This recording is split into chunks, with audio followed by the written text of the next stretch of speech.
Book 1. The Wonderful Adornments of the Leaders of the Worlds. Thus I have heard. At one time the Buddha was in the land of Magadha, in a state of purity, at the site of enlightenment, having just realized true awareness. The ground was solid and firm, made of diamond, adorned with exquisite jeweled disc and myriad precious flowers. With pure, clear crystals, the ocean of characteristics of the various colors appeared over an infinite extent. There were banners of precious stones, constantly emitting shining light and producing beautiful sounds. Nets of myriad gems and garlands of exquisitely scented flowers hung all around. The finest jewels appeared spontaneously, raining inexhaustible quantities of gems and beautiful flowers all over the earth. There were rows of jewel trees, their branches and foliage lustrous and luxuriant. By the Buddha's spiritual power, he caused all the adornments of this enlightenment site to be reflected therein. The tree of enlightenment was tall and outstanding. Its trunk was diamond. Its main boughs were lapis lazuli. Its branches and twigs were of various precious elements. The leaves spreading in all directions provided shade like clouds. The precious blossoms were of various colors. The branching twigs spread out their shadows. Also the fruit were jewels, containing a blazing radiance. They were together with the flowers in great arrays. The entire circumference of the tree emanated light. Within the light, there reigned precious stones, and within each gem were enlightening beings in great hosts like clouds, simultaneously appearing. Also, by virtue of the awesome spiritual power of the Buddha, the tree of enlightenment constantly gave forth sublime sounds, speaking various truths without end. The palace chamber in which the Buddha was situated was spacious and beautifully adorned. It extended throughout the 10 directions. It was made of jewels of various colors and was decorated with all kinds of precious flowers. The various adornments emanated lights like cloud. The masses of their reflections from within the palace formed banners. It's a boundless host of enlightening beings, congregation at the site of enlightenment, we're all gathered there by means of the ability to manifest the lights and inconceivable sounds of the Buddhas.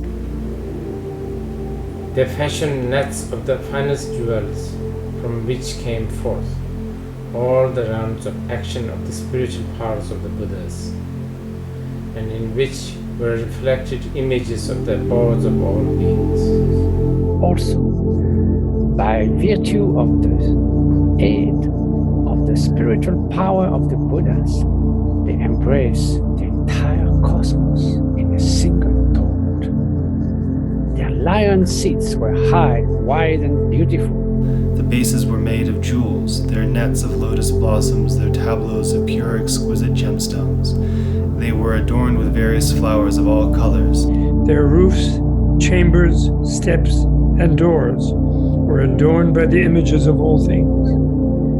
The branches and fruits of jeweled trees surrounded them, arrayed at intervals.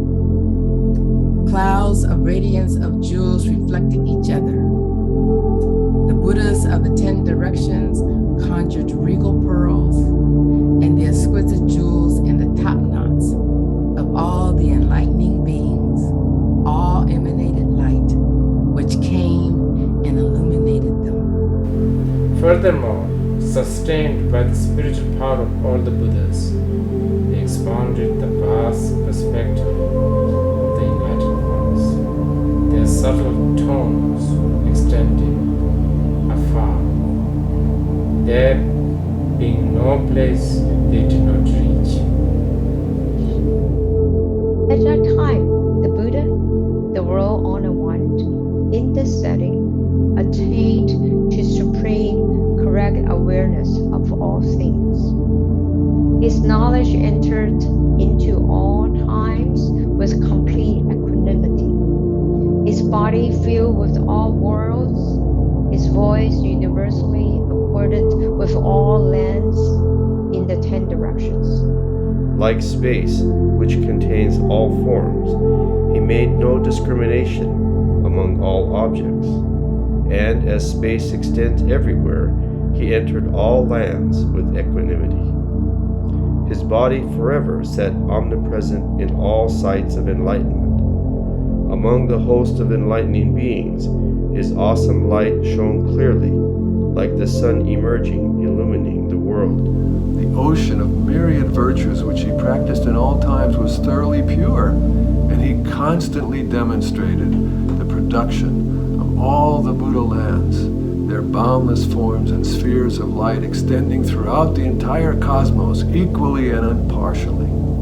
He expanded all truths like spreading great clouds.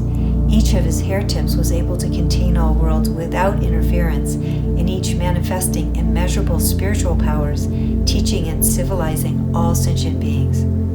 His body extended throughout the 10 directions, yet without coming or going, his knowledge entered into all forms and realized the emptiness of things. All the miraculous display of the Buddhas of past, present, and future were all seen in his light, and all the adornments of inconceivable eons were revealed.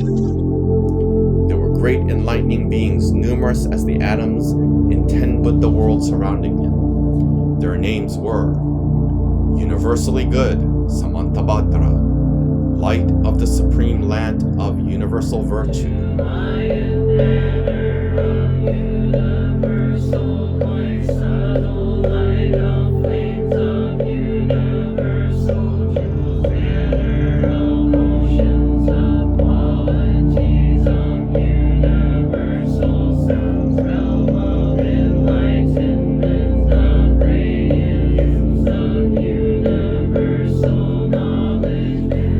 Banner of flowers of a top knot of universal jewel, pleasing voice of universal awareness, light of inexhaustible virtue of universal purity, mark of universal light, great brilliance of the light of the moon reflected in the ocean, undefiled treasury of light of oceans and cloud-like sounds, born of wisdom and adorned with virtue, great light of sovereign virtue, brave lotus, top knot, sun banner of clouds of universal knowledge, great persevering with indestructible courage, Light banner of fragrant flames, deep, beautiful sound of great enlightened virtue, born of wisdom with the light of great virtue. These and others were the leaders. There were as many as there are atoms in 10 Buddha worlds.